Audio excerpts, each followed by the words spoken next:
It seems that the real question we have to answer today is, are booktubers even reading books? Do we sneak in tiny books when we claim to be reading big books just to inflate the numbers? Do we secretly add books to our monthly wrap-ups to make it look like we read more books than we actually did? Do we skip large sections of the books we're reading or read them so fast that it's practically inhuman? Now, the first thing I want to say is that as we go through my thoughts on this topic is that I can only speak for myself. I can't prove to you that anyone else on BookTube is or is not reading the books that they claim to read. However, I find this topic really fascinating for a variety of reasons, and I'm really excited to talk to you guys about it. Let's start with what I've been observing in the community over the last few years. There are some comments and discussions sprinkled around, sometimes on my videos, I've seen them on other people's videos, I've seen them in articles and posts on different social media platforms about how book influencers can't possibly be reading the number of books that they claim to read, and like they're probably just skimming through them or not reading them at all and maybe leaving reviews just to inflate their numbers or keep their audience engaged.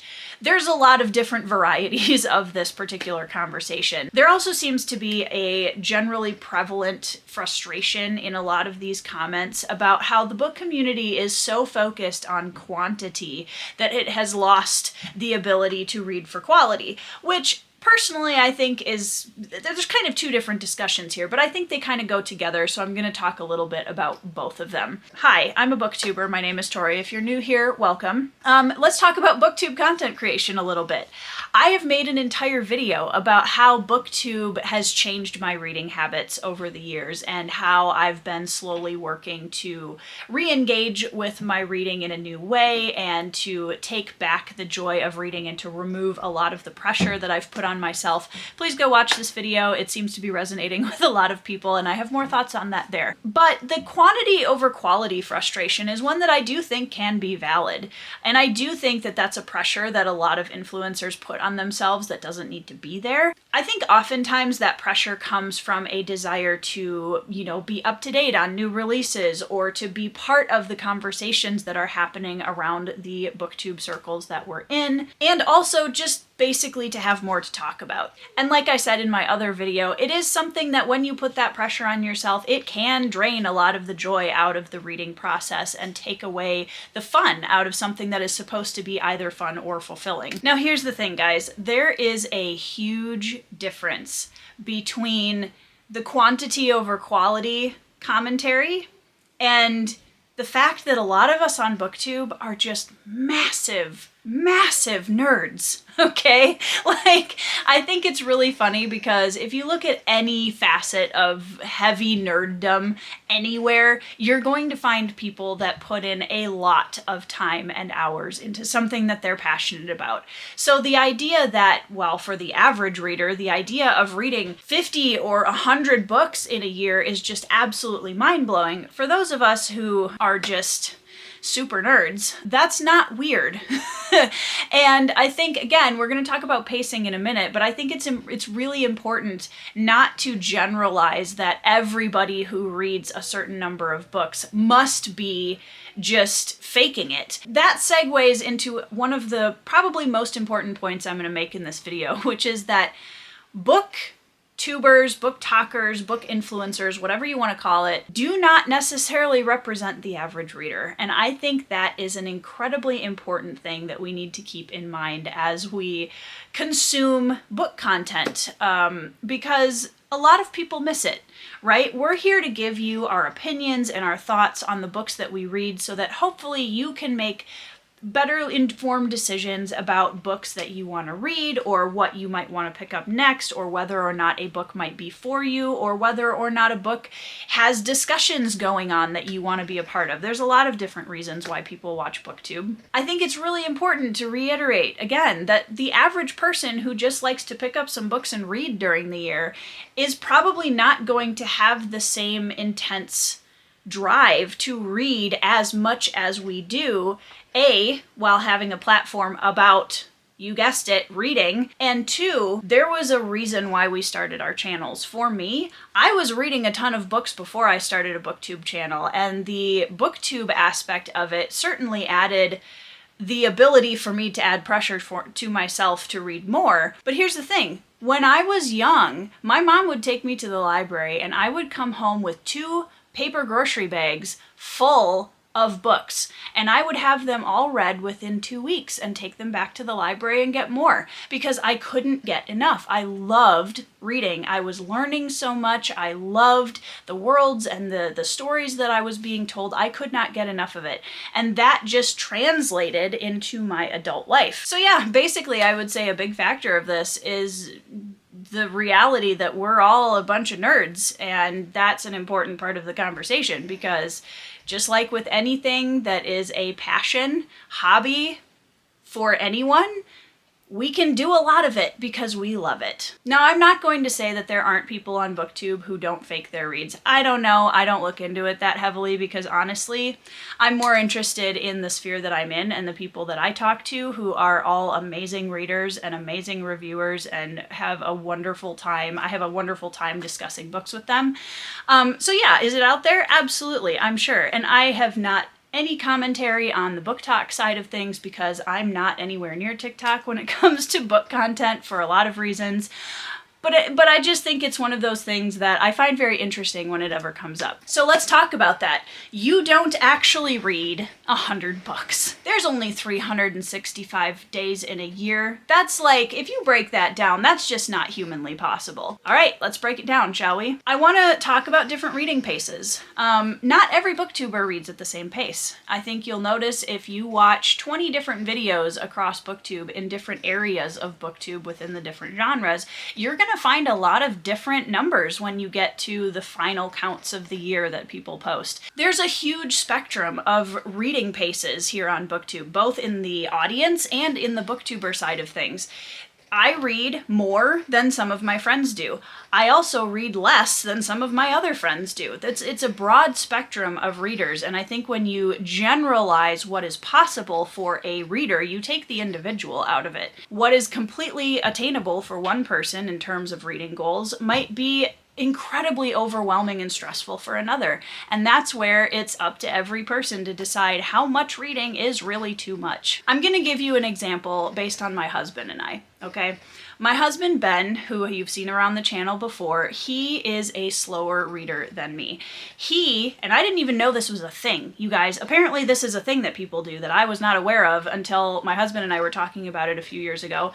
When he reads, he literally speaks the word or reads the word out loud to himself in his head while he is reading the page. And that blew my mind. Apparently that's a thing that people do. I had no idea because I have never done that. And I think part of that is how I learned to read because I had a really hard time learning to read. Phonics was not a thing that I understood when I was a kid or as an adult. And so I had to memorize what the words looked like. So there wasn't necessarily a sound attachment for me with the words that I was learning because I didn't feel like I could sound them out. My husband is a little bit more relaxed and thinks through things when he talks about them, and I tend to be a little bit more faster paced. I'm sure nobody's noticed that. But when he reads those words in his head, he's getting, if you want to get really technical about it, 200 to 250 words per minute, which is pretty average. When I read, I'm sight identifying the words and reading what a lot of people would consider speed reading. Not speed reading in the sense that I'm skipping things, but I'm just reading at a faster pace because I don't have to wait for my voice and my natural reading cadence to catch up. So I tend to hit about 400 or 450 words per minute when I am really in a zone and reading at my the fastest comfortable level that I can do. These are both comfortable reading speeds for my husband and I. My husband tends to read about 35 books a year, somewhere around there, and I tend to read between 80 and 100.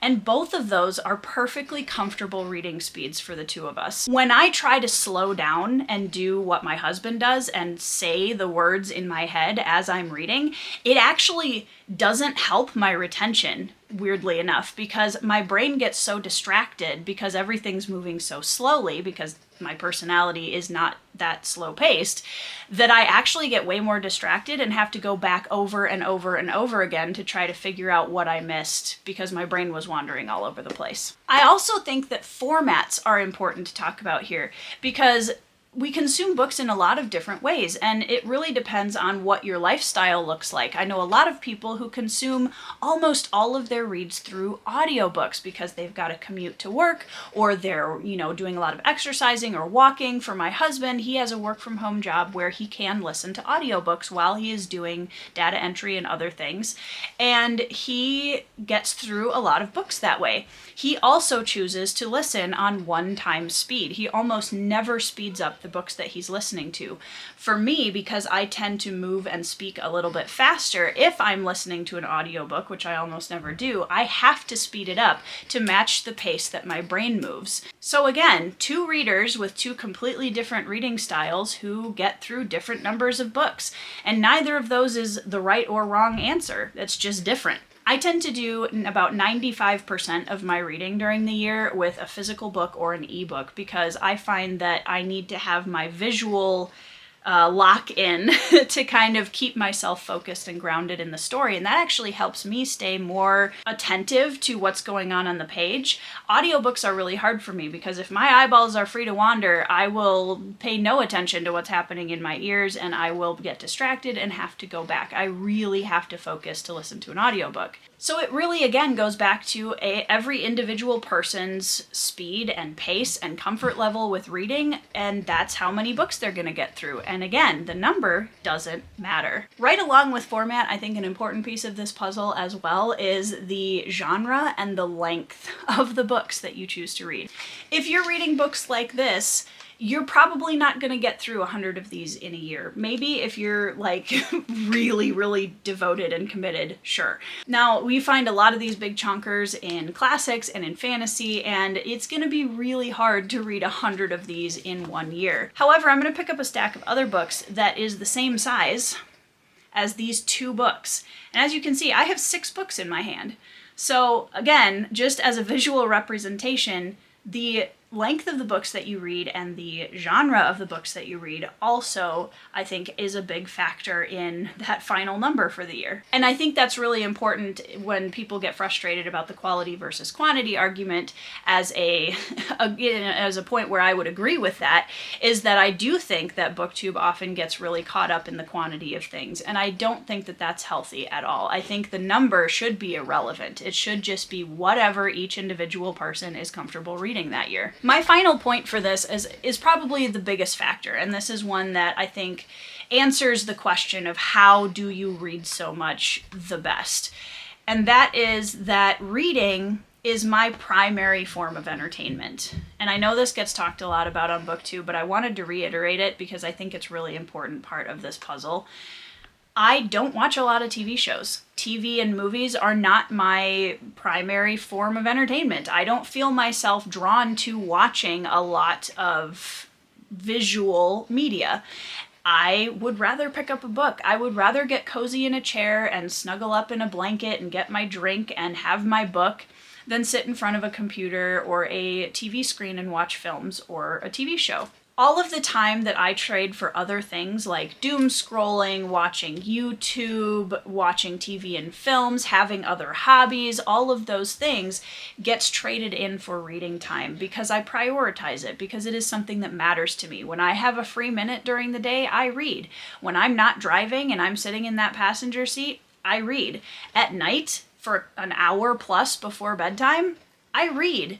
Because that's what I love to do, and that's helps me unwind. It has given me so many benefits as a person that's my primary form of entertainment, and I'm perfectly happy with that.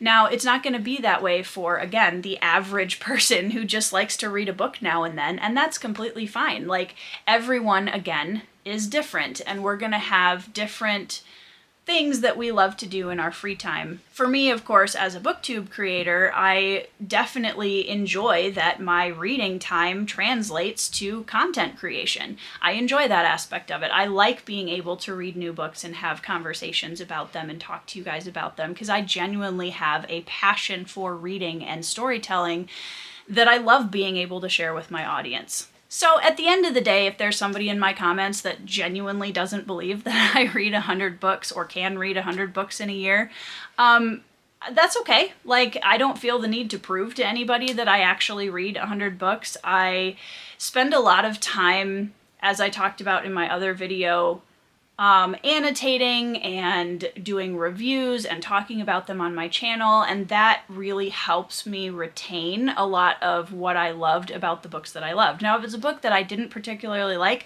it doesn't really bother me if I don't retain everything about it because, you know, just clear some space in there for something I do like. I do think there are a lot of really interesting facets to this conversation, and I've obviously only touched on a few of them here in this video, but I would love for you to go down in the comments and let me know your thoughts.